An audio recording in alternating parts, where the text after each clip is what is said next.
Bonjour, bienvenue sur Tao. Alors aujourd'hui, je voudrais vous présenter le projet que j'ai pour mon bateau. Donc comme je veux repartir naviguer un petit peu, je refais un petit peu une mise au point et une mise à jour avant de quitter la France. Et entre autres, c'était le moment de changer mes batteries. Donc j'avais des batteries Trojan qui sont des batteries au plomb à décharge lente. C'est un peu ce qui est couramment mis dans les voiturettes, les petites voitures qu'il y a sur les terrains de golf. Donc c'était de la très très bonne batterie, mais j'ai décidé de passer au lithium. Alors jusqu'ici, je n'avais pas voulu passer au lithium pour plusieurs raisons. Premièrement, j'avais entendu un peu parler de toutes ces histoires, comme quoi ça prenait feu, que c'était dangereux, etc. Après, j'ai assez vite compris qu'on avait un petit peu de mal à trouver des infos pour faire une installation tout seul et qui soit de bonne qualité, donc je ne me sentais pas le niveau technique pour le faire. Troisième chose, j'ai bien vu qu'il y avait beaucoup de gens qui faisaient ces installations en n'étant pas compétents, et donc là je voulais pas trop laisser mon bateau aux mains de ce genre de personnes, parce que j'ai vu quand même pas mal de soucis, des alternateurs qui claquaient, enfin des choses comme ça. Et après, ce qui m'avait aussi énormément limité, c'était les prix, quoi. Voilà, les batteries lithium, j'avais regardé les prix depuis des années, hein, ça fait au moins 10 ans que je suis cette histoire de batterie lithium, et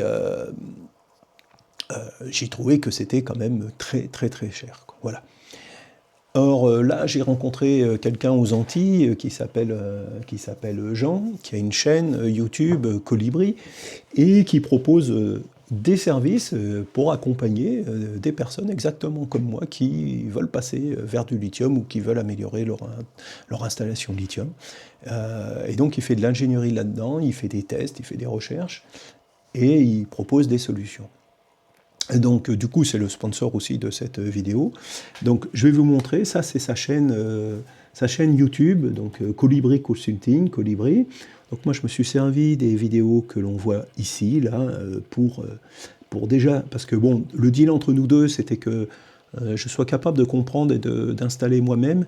Donc en fait, je me suis servi des trucs techniques que lui donne dans sa chaîne, et puis d'autres que j'ai lus un petit peu ailleurs, pour faire mon schéma, mais qui était en fait directement inspiré de celui-là, hein, qui était celui-là, quoi, sauf à quelques petites modifications.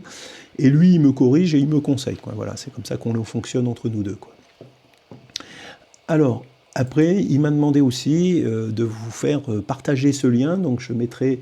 Alors, le lien vers sa chaîne, je la mettrai dans les commentaires sous la vidéo, et puis je vous mettrai aussi ce lien qui vous envoie vers Surf-Roam. Alors, Surf-Roam, bah, si vous cliquez sur ce lien et puis que vous achetez quelque chose sur le site, ça le rémunérera un petit peu, donc voilà, c'est sympa pour lui.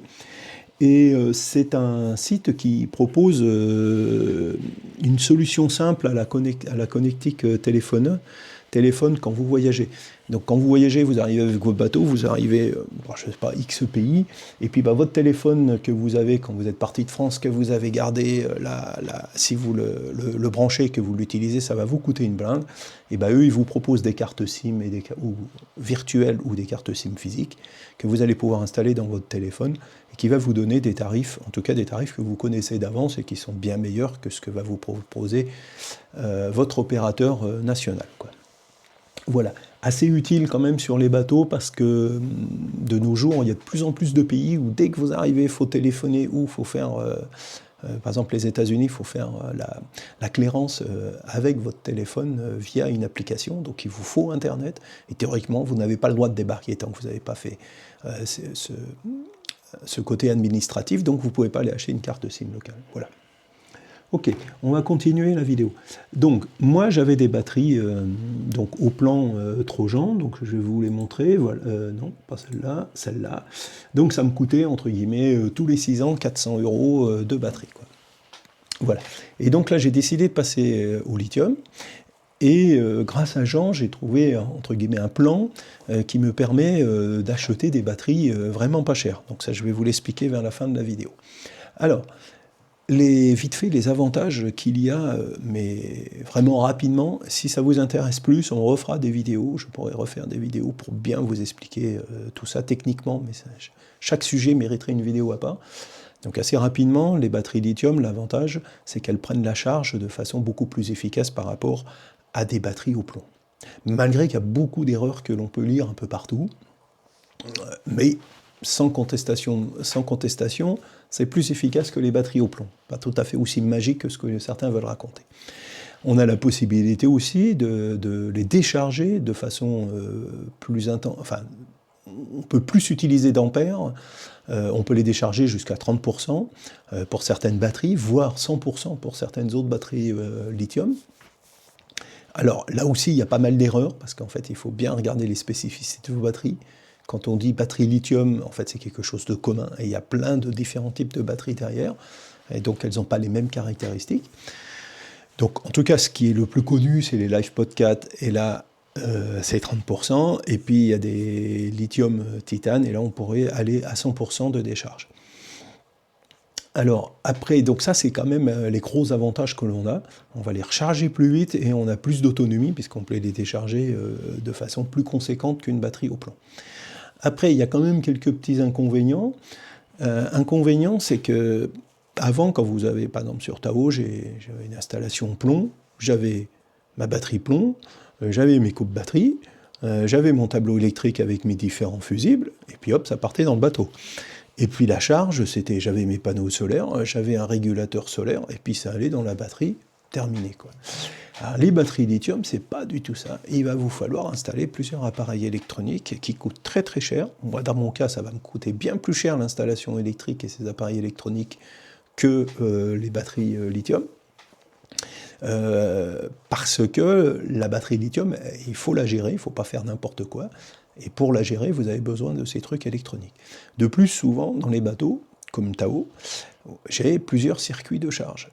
Tous sont des fois de vieilles, plus ou moins vieilles technologies, donc avec des régulations qui ne se font pas au même niveau, etc.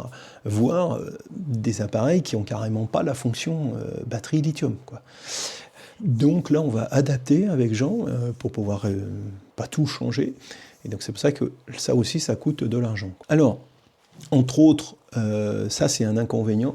C'est aussi un inconvénient, toute cette électronique, parce que vous allez entre guillemets, perdre comment dire, vous êtes moins résilient, quoi, puisque vous dépendez de plusieurs appareils électroniques.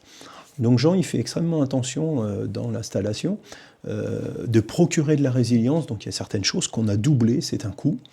Alors on les a doublées parce qu'en plus ça nous permet de mieux maîtriser les batteries, enfin de faire quelque chose de mieux techniquement, mais aussi le gros avantage, moi je n'aurais pas acheté double de certains de ces appareils, même pour le côté gain technique, si c'était pas surtout que ça me donne de la résilience.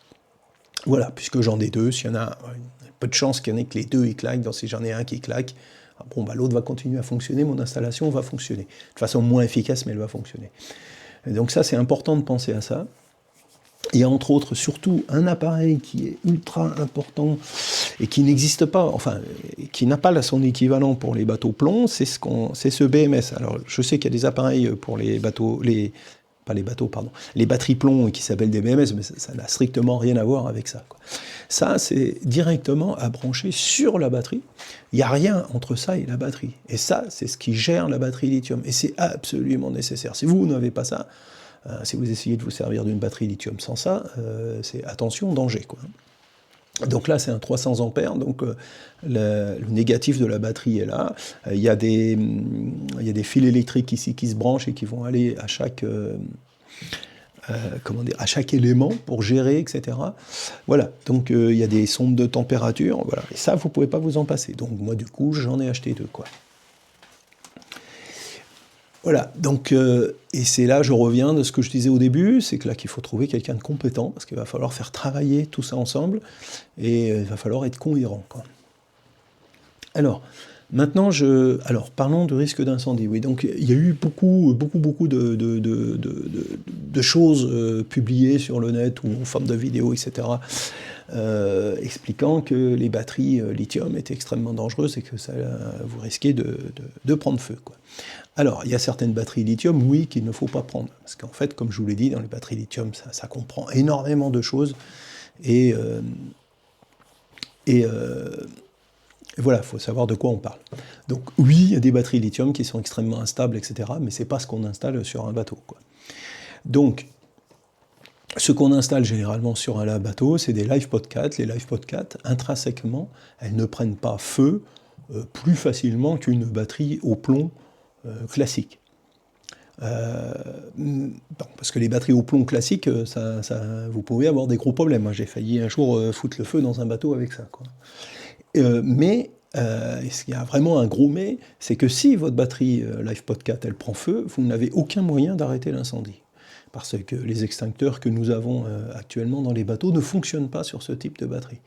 Donc, et puis on n'aurait jamais assez d'eau pour... voilà. Donc de toute façon, voilà, c'est ça le problème, quoi. Donc il ne faut absolument pas que vous preniez feu, quoi. Alors qu'une batterie au plomb, si vous commencez à avoir un problème, vous pouviez normalement arrêter l'incendie une fois qu'elle avait pris feu, quoi. Alors, donc ça c'est quand même à bien prendre en compte dans votre tête, et c'est pour ça qu'il ne faut pas faire n'importe quoi, et qu'il faut bien respecter certains trucs de montage, bien avoir mis des fusibles de sécurité, des disjoncteurs, etc., etc. Et c'est là aussi que le BMS, je reviens sur le BMS parce que la qualité du BMS aussi c'est important. Donc c'est pour ça que j'ai choisi aussi, non seulement j'en ai pris 2, mais j'en ai pris de la marque, une très bonne marque. Voilà, alors maintenant je vais vous montrer un petit peu ce que j'ai fait et comment j'ai fait pour acheter des batteries pas chères. Alors, ce qu'il faut savoir, c'est que toutes les batteries lithium sont faites de la même façon. Déjà, elles sont toutes, pour ainsi dire, à 98% fabriquées en Chine. Il y a quelques grandes marques, et puis alors après, il y a nébuleuse chinoise, si je puis dire. Vous ne savez pas trop ce que vous achetez. Alors, il y a les Japonais aussi, Toshiba aussi, qui en fait, mais j'en ai encore pas vu en France. Donc, chaque batterie lithium est composée de différents éléments à l'intérieur, quoi. Donc, vous, quand vous achetez une batterie lithium de type Victron, comme ça, par exemple, 200 ampères, là, vous achetez une boîte carrée. Vous pensez que vous avez acheté une boîte, c'est comme le plomb avant, quoi. Non, pas du tout. Dedans, là, il y a 4 éléments, quoi. Ou 6 éléments, suivant le type de lithium que c'est. Bon, là, c'est une LifePod 4, donc c'est plutôt, a priori, 4 éléments, quoi. Et il y a les 4 éléments, plus, naturellement, la connectique et ce fameux BMS, quoi. Chaque batterie que vous achetez comme ça, il y a obligatoirement un BMS, hein, puisque je vous l'ai dit, une batterie lithium ne peut pas fonctionner sans BMS, quoi. Donc, c'est ça que vous payez là quand vous payez 1035 €, quoi. Donc le moyen d'avoir ça d'obtenir des batteries moins chères, c'est d'acheter des batteries à monter soi-même, c'est-à-dire d'acheter les 4 éléments. Donc voilà, moi c'est ce que j'ai fait. Donc j'ai été sur le site Acadie. Pourquoi j'ai été sur Acadie ? Là c'est Jean qui m'a conseillé, qui m'a dit qu'il avait trouvé cette boîte, qu'elle paraissait bien, etc. Je vais vous expliquer les critères qu'on a utilisés pour penser qu'elle était bien. Donc j'ai acheté 4 éléments, donc 4 éléments, chaque élément fait 3 volts 6, donc 4 éléments mis en série, je suis à 12 volts et quelques. J'en ai acheté 4 pièces et vous voyez que j'ai payé 261 €. J'ai dû payer naturellement en plus mon BMS. Donc je vous montre la facture, mes 4 batteries, enfin mes 4 éléments, mon BMS, et j'ai pris un écran de contrôle déporté. Donc vous n'êtes pas obligé. Parce que tous les BMS comme ça, maintenant, ils fonctionnent avec Bluetooth. Vous pouvez les gérer avec une application dans votre téléphone. Donc moi, j'ai voulu garder, pour les batteries service de mon bateau, ne pas avoir à chaque fois à démarrer mon téléphone une application. Donc je veux gérer. Donc j'ai acheté un écran supplémentaire. Et donc du coup, l'ensemble m'a coûté 369 $, mais la batterie en elle-même m'a coûté 277. Le BMS, etc., ça c'est réutilisable. Donc si dans 10 ans je change mes batteries lithium, le BMS, tout ça, je vais toujours les utiliser, quoi, s'ils sont toujours en état. Donc c'est comme ça aussi qu'il faut voir que j'ai vu l'investissement. J'ai mis de côté les batteries lithium et j'ai mis de côté le reste, tout ce qu'il faut racheter comme électronique, parce que je me suis dit que c'était un investissement, ça plutôt sur long terme, et les batteries lithium plutôt sur du moyen terme. Parce que j'espère quand même qu'elles vont durer beaucoup plus longtemps que les batteries plomb. C'est aussi l'avantage que j'ai oublié de parler tout à l'heure. Et puis j'ai aussi acheté autre chose. J'ai aussi acheté ce type de... C'est toujours une LifePod 4, sauf qu'elle est ronde, vous voyez. Ça c'est la borne positive, ça c'est la borne négative. Ça fait 20 ampères, vous en achetez 4 Donc vous les mettez en série, vous avez une batterie de 12 volts de 20 ampères. Moi j'en ai acheté 8 pour avoir 40 ampères. Et ça va être pour faire ma batterie pour mon moteur électrique. Ceux qui suivent ma chaîne, ils savent que j'ai acheté un moteur électrique. Alors, une fois que vous avez ce type d'éléments, vous ne pouvez pas vous en servir comme ça. Parce que le gros problème de ces éléments comme ça, c'est qu'il va falloir, si vous ne voulez pas avoir de problème, les protéger absolument de l'humidité et surtout de l'ambiance saline, quoi. Parce qu'il ne faut pas que l'enveloppe ici, là, qui est une enveloppe plastique, mais donc je suppose à l'intérieur, c'est de l'alu, ou je ne sais pas exactement. Voilà. Là, on voit, là, c'est de l'alu, quoi. Donc il y a une enveloppe aluminium, et puis après, par-dessus, il y a une protection en plastique. Eh ben, il ne faut pas absolument que ça ne soit pas soumis à l'ambiance saline, surtout sur un bateau comme Tao, parce que moi, mes batteries, en fait, elles sont juste sous le panneau de descente, donc c'est très vite fait. À chaque fois que j'oublie de fermer le capot de descente, je prends un petit coup de vague qui rentre là. Donc il faut éviter, parce qu'il pourrait y avoir des phénomènes d'électrolyse, d'oxydation sur l'aluminium, et là, la batterie, elle pourrait percer. Donc ça, c'est dangereux, quoi. La deuxième chose à comprendre, c'est que ces éléments-là que vous voyez, et qui sont carrés, ils ont tendance à se déformer pendant l'utilisation. Donc quand la batterie elle se charge, ils ont tendance à légèrement gonfler, et quand la batterie se décharge, ils ont tendance à légèrement se dégonfler. Alors attention, hein, on n'est pas en train de parler d'une batterie qui gonfle. Quand une batterie elle gonfle vraiment, au lithium, faut tout arrêter, il faut la jeter. Là, je parle de légère déformation. Donc maintenant, le conseil, parce que là, on bénéficie d'un paquet d'années maintenant, et que ça commence à être une technologie qui est mature. Hein. Voilà, on a vu les autres qui ont fait avant des erreurs, des problèmes, etc. Donc, quand vous utilisez ce type d'éléments et que vous allez en faire une batterie, il faut trouver un système pour légèrement les comprimer. Légèrement. C'est pas en train de forcer dessus, mais légèrement les comprimer. Et moi, dans un bateau, il faut en plus que je les mette dans une boîte étanche. Donc ça, je vous montrerai si ça vous intéresse. Vous me le dites dans les commentaires sous la vidéo. Si ça vous intéresse, je ferai des vidéos là-dessus. Je vais faire un montage. Je ne peux pas vous montrer ces éléments-là parce qu'ils sont chez mon ami Gilles. Alors, quels sont les critères qui nous ont fait choisir cette société ? Première chose, comme je vous l'ai dit tout à l'heure, déjà, ils proposent que des marques qui sont connues. Et pour qu'on soit certain qu'on achète bien cette marque, ils nous fournissent le certificat avec. Voilà, on a un certificat qui garantit que c'est bien le bon appareil. Et alors ça c'est leur grosse publicité, sur la batterie, sur chaque élément de la batterie, vous avez un code barre. Ce code barre vous permet de le scanner, alors moi ça n'a pas fonctionné avec mon téléphone, mais normalement vous pouvez le scanner avec votre téléphone, et ça va vous garantir la provenance de votre élément de batterie, et ça va vous donner la date de fabrication, parce qu'il faut acheter des batteries qui n'ont pas été stockées depuis 2-3 ans. Quoi. Voilà. Là, je ne pense pas qu'on verra, mais le code barre, il est là aussi. Quoi. Alors, donc c'était les 2 points essentiels. Après, Jean, pour ça que ça l'intéressait de travailler avec moi, c'est que là, c'est moi qui ai fait, entre guillemets, le test, parce que c'est moi qui ai pris le risque et j'ai acheté les batteries.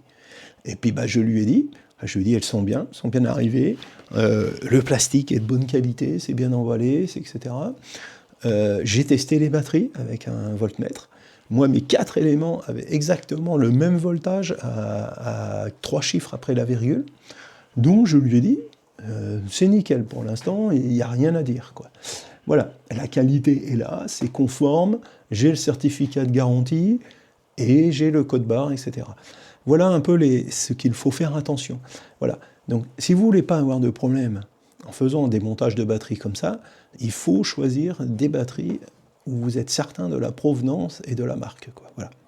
Donc c'est pour ça que je vous déconseille fortement d'aller acheter des batteries, par exemple, chez Amazon. Chez Amazon, il y a des gens qui vendent des batteries, c'est vraiment pas cher. Hein. Mais, alors déjà, c'est pas des éléments, enfin si, il y en a qui vendent des éléments comme ça, mais d'autres vendent des batteries. Alors ceux qui vendent des batteries, c'est encore presque pire, vous n'avez aucune idée de ce qu'il y a dedans. Vous ne savez pas si l'emballage, la boîte en plastique, elle a été faite dans des bonnes conditions, est-ce que c'est étanche, etc. Vous ne connaissez pas la qualité du BMS dedans, et pourtant ça c'est un élément essentiel de sécurité. Donc prendre une bonne marque, etc., là vous ne choisissez pas. Et vous vous ne connaissez pas non plus la date de fabrication. Donc ils traînent beaucoup sur Internet des batteries lithium qui sont en fait des rachats de stock de batteries, soit qui n'ont pas servi pendant longtemps, qui ont été désinvendues, soit des batteries qui ont été utilisées comme sécurité, c'est-à-dire que ça devait être utilisé s'il y avait des coupures de courant, etc., pour qu'il n'y ait pas de chute de tension. Et puis, bah, c'est des types de batteries qui sont changées régulièrement, puisque c'est pour des raisons de sécurité. Et donc, vous les retrouvez sur le marché. Et donc ça, c'est pas génial, quoi, voilà, quoi. Vous pouvez le trouver aussi sur AliExpress, pareil. Des vendeurs qui vont vous vendre aussi, là, alors soit ces marques-là, soit d'autres batteries, vous savez pas trop les marques, parce qu'ils disent carrément pas de marque, soit même ces marques-là, mais qui ne vous proposent ni certificat, ni code barre, ni rien. Donc vous, en fait, vous savez pas. Malgré tout, il ne faut pas tout jeter, hein. Je veux dire, Jean, lui, avant, il a acheté justement sur AliExpress, il s'était trouvé un fournisseur, le gars était sérieux, il avait commandé déjà une seule batterie, il a vu que c'était bon, il a fait plusieurs installations avec ça, il les utilise de son bateau depuis plusieurs années, il n'a aucun problème. Mais voilà, il faudrait connaître quelqu'un qui a déjà testé l'achat, quoi, voilà. C'est ça un petit peu le souci que l'on a à vouloir faire sa batterie lithium soi-même, c'est de trouver quelque chose de qualité, quoi, voilà. Ok, voilà, ça va être la fin de cette vidéo. Donc si ça vous a intéressé, n'oubliez pas de commenter, liker, parce que vraiment l'algorithme de YouTube en ce moment, il nous favorise vraiment pas. Donc merci de commenter, de partager sur vos réseaux sociaux, parce que là, la chaîne, elle prend quand même un sacré coup. Et puis, comment dire ?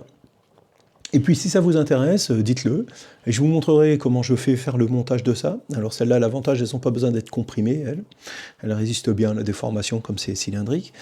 Je vais vous montrer comment je vais faire en fait la batterie, comment je vais monter ma batterie à partir de ces éléments-là, et comment je vais les monter à partir des éléments rectangulaires que j'ai fait.